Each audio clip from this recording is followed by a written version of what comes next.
Hello friends, welcome again. आज ancient history की BA fifth semester की क्लास में हम डिस्कस करेंगे हिंदू धर्म के 16 संस्कार और उनके महत्व के बारे में। तो आइए सबसे पहले क्वेश्चन देखते हैं कि सनातन हिंदू धर्म के 16 संस्कार और उनका महत्व क्या है। इसका वर्णन हमें करना है। तो चलिए शुरू करें। हिंदू धर्म वैज्ञानिक आधार और प्राचीन मान्यताओं पर आधारित शाश्वत धर्म है। ऐसा माना जाता है कि हिंदू धर्म की स्थापना प्राचीन मुनियों और देवताओं के द्वारा की गई है। वैज्ञानिक आधार होने के कारण ही कई युग बीत जाने के बाद भी हिंदू धर्म का प्रभुत्व समाप्त नहीं हुआ। हिंदू धर्म ग्रंथों में जन्म से लेकर मृत्यु तक के 16 संस्कारों के बारे में विस्तृत जानकारी दी गई है। 16 संस्कारों से मनुष्य के पाप और अज्ञान को दूर करके विचारों और ज्ञान को बढ़ाया जाता है। ऐसा माना जाता है कि किसी भी व्यक्ति के व्यक्तित्व विकास में 16 संस्कारों का विशेष महत्व होता है। सनातन हिंदू धर्म के 16 संस्कार और उनका महत्व क्या है, इसे हम वन बाय वन डिस्कस करेंगे। तो इसमें पहला है गर्भाधान संस्कार। ठीक, यानी किसी भी व्यक्ति की जो जिंदगी की बिल्कुल शुरुआत होती है तो वो इस संस्कार के साथ होती है।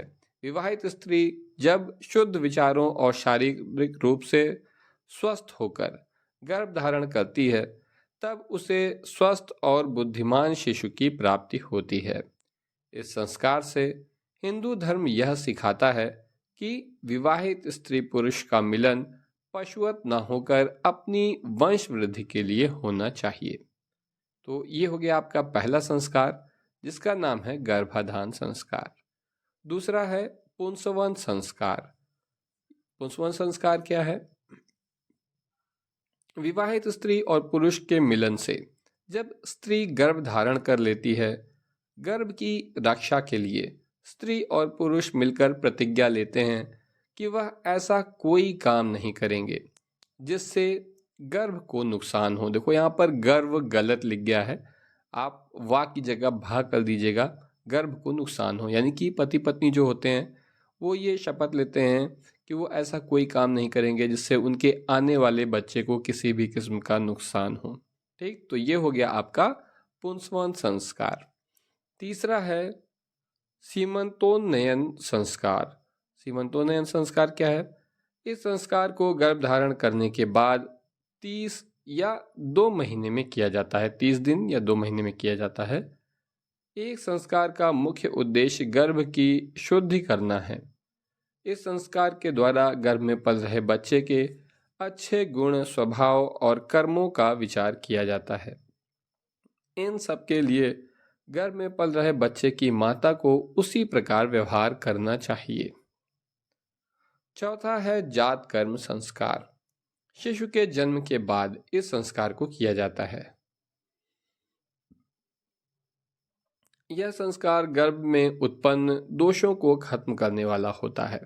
इस संस्कार में नवजात बच्चे की अनामिका उंगली या फिर सोने की चम्मच से शहद और घी चटाया जाता है। यानी कि जो बच्चा होता है उसे अनामिका उंगली से या फिर किसी सोने के चम्मच से शहद और घी को चटाया जाता है।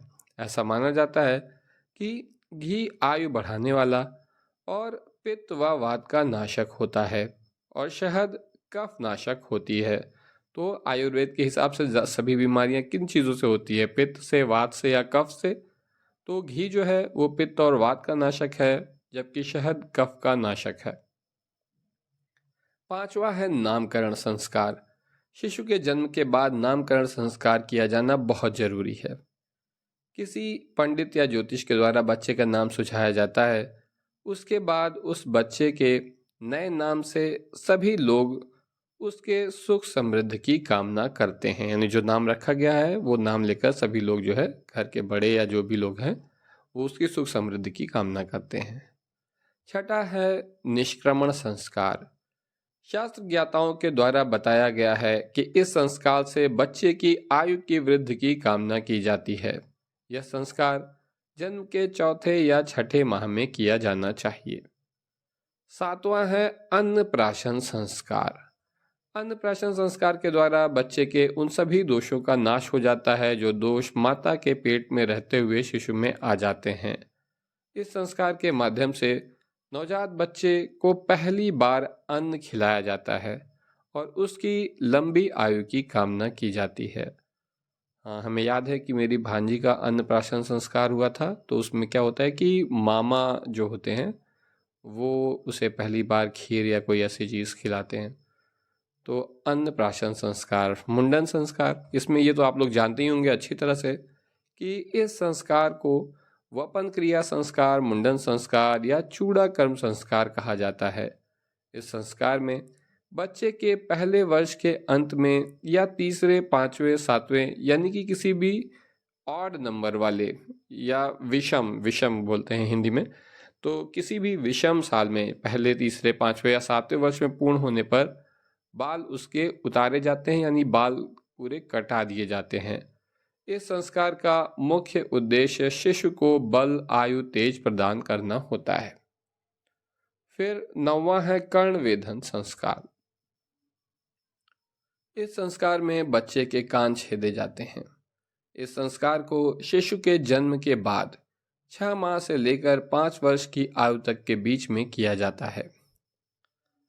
कर्णवेधन संस्कार उतना अब इधर पॉपुलर नहीं है, लेकिन मध्य प्रदेश वगैरह में आप जाएं या और नीचे महाराष्ट्र में, तो आप उधर देखेंगे कि हर किसी के कान जो है छिदे होते हैं, चाहे लड़के हो चाहे लड़कियां हों। बल्कि मेरे भी बहुत से दोस्तों के कान छिदे हुए हैं। तो ये है कर्णवेधन संस्कार, लेकिन उत्तर प्रदेश में या इधर और नॉर्थ में ये उतना पॉपुलर नहीं है। 10वां है उपनयन संस्कार। इस संस्कार को यज्ञोपवीत संस्कार के नाम से भी जाना जाता है। इस संस्कार में बालक को पूजा और विधि विधान के साथ जनेऊ धारण करवाया जाता है। जनेऊ में 3 धागे होते हैं जिन्हें ब्रह्मा, विष्णु और महेश का प्रतीक माना जाता है। प्राचीन काल में इस संस्कार के बाद ही किसी बालक को वेदों के अध्ययन का अधिकार प्राप्त होता था, यानी जब तक जो है ये संस्कार नहीं होगा तब तक विद्या का अध्ययन नहीं किया जा सकता। 11वां है विद्यारंभ संस्कार। विद्यारंभ मतलब विद्या का आरंभ। प्राचीन काल में इस संस्कार से शिशु की शिक्षा प्रारंभ कराई जाती थी। इसके लिए किसी विद्वान द्वारा शुभ मुहूर्त बताया जाता था। 12वां है केशांत संस्कार। प्राचीन काल में गुरुकुल में रहते हुए जब बच्चे की शिक्षा पूर्ण हो जाती थी तब गुरुकुल में ही बच्चे का केशांत संस्कार करवाया जाता था। इस संस्कार में बच्चे को पहली बार दाढ़ी बनाने की स्वीकृति दी जाती थी। इस संस्कार को गोदान संस्कार के नाम से भी जाना जाता था। 13वां है समावर्तन संस्कार। शिक्षा के पूर्ण होने के बाद जब कोई बालक अपने गुरु की इच्छा से ब्रह्मचर्य के बाद अपने घर लौटता है तो उसे समावर्तन संस्कार कहा जाता है। इस संस्कार को प्राचीन समय में दूध वेद स्नान संस्कार भी कहा जाता था। इस संस्कार के बाद एक ब्रह्मचारी बालक गृहस्थ जीवन में प्रवेश करने का अधिकार प्राप्त कर लेता है। 14वां है विवाह संस्कार। विवाह संस्कार के द्वारा पुरुष स्त्री को सभी देवी देवताओं की पूजा आराधना के बाद अपने घर ले आता है और उसके साथ धर्म का पालन करते हुए जीवन यापन करता है। 15वां है विवाह अग्नि संस्कार। विवाह संस्कार के समय जब होम आदि किया जाता है इसे विवाह अग्नि कहा जाता है। विवाह के बाद वर और वधु इसी अग्नि को अपने घर में लाकर किसी पवित्र स्थान पर प्रज्वलित करते हैं। 16वां है अंत्येष्टि संस्कार। अच्छा, जो पिछला वाला संस्कार है आपका विवाह अग्नि संस्कार, इसके महत्व को आप इससे भी समझिए कि आज आपकी गैस का चूल्हा लाइटर से जल जाता है, आप इंडक्शन यूज़ करते हैं या कम से कम माचिस तो हर हालत में ही होती है, हालांकि अब माचिस दिखना मुश्किल हो गया है। तो आग कितनी महत्वपूर्ण चीज़ थी, उसको पाना उतना आसान नहीं होता था। तो पहले क्या होता था कि कहीं एक इस तरीके से घरों में आग रखी हुई होती थी, वो यही आग होती थी, और जब भी चूल्हा जलाना होता था तो यहीं से ले जाकर चूल्हा जलाया जाता था। तो ये हो गया विवाह अग्नि संस्कार। अगला है अंत्येष्टि संस्कार। यह संस्कार व्यक्ति के जीवन का अंतिम संस्कार होता है। इसका अर्थ है अंतिम यज्ञ। आज भी हिंदू समाज में शव यात्रा के आगे घर से ही अग्नि जलाकर ले जाई जाती है और इसी अग्नि से चिता प्रज्वलित की जाती है। यह है अंत्येष्टि संस्कार। तो ये हो गया 16 संस्कार, और अगले वीडियो में हम लोग प्राचीन काल में विवाह प्रणाली को डिस्कस करेंगे। तो आज के लिए बस इतना ही। Thank you.